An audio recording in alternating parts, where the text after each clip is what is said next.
We're living in incredible times when you think of some of the features of this era.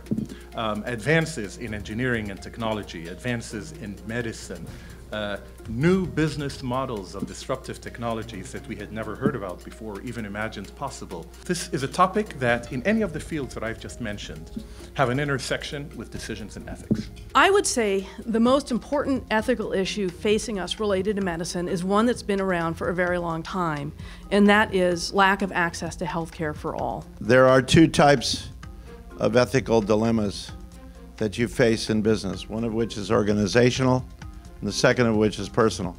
I think technology is intrinsically related to ethics, and particularly I like to talk about the exponentially changing world that we're living in here, which makes actually this is even more important. At what point would we speak of a next generation of ethics rather than simply the application of existing ethical ideas to somewhat new situations?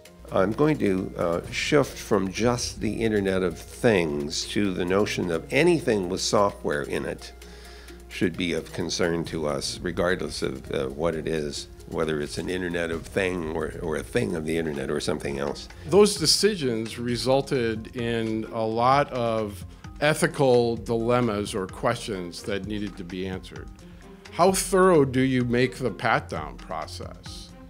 Do you really want to be conducting a law enforcement style pat-down on elderly, on children, on infants? My feeling after dealing with this area of the law for a number of years is that government ethics are basically laws that try and guard against human nature. We keep talking about technology and all of these issues, and yet what we failed to realize is much of this comes down to the human element. For the next decade, I think the primary motivating factor for changing how we deal with business ethics is going to be the whole issue of artificial intelligence.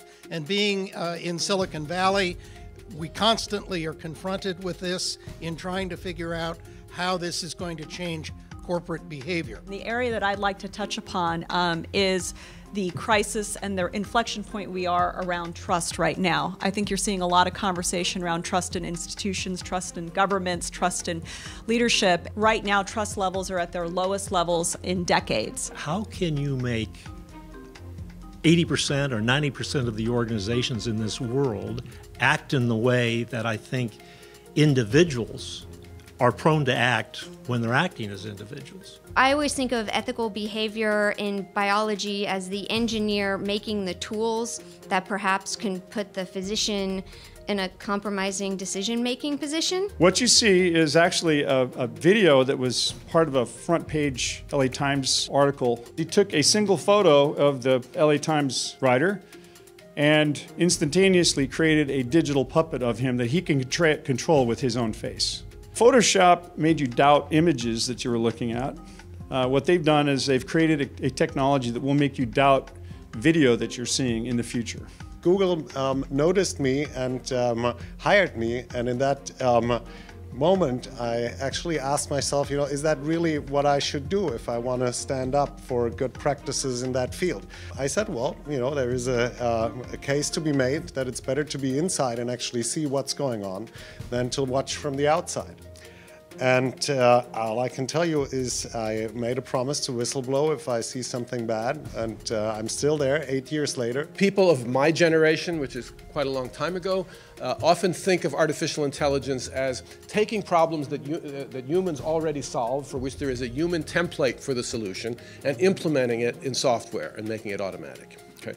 But where we're coming to now is a much broader definition of it, where in fact what we're going to be dealing with is problems that humans really don't deal with effectively, have never dealt with effectively.